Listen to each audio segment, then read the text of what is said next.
Словени, време е да станеме. Доста беше поделби, доста тукджу-мешандже, доста братоубийствени войни. Нашата история, нашата култура и нашиот идентитет не обединуваат. Никогаш повеки нема да дозволиме на другите да ја пишуваат нашата судбина. Време е да изградиме Словенска конфедерация заснована на славизмот, кадешто секоја држава устанува суверена и независна. Да зачекориме заедно кон заедничка иднина.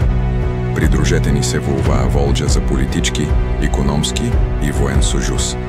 Нашата судбина е во наши раце. Да станеме да се обединиме и да го вратиме нашето место во историјата. Слава на словените, слава на Славии!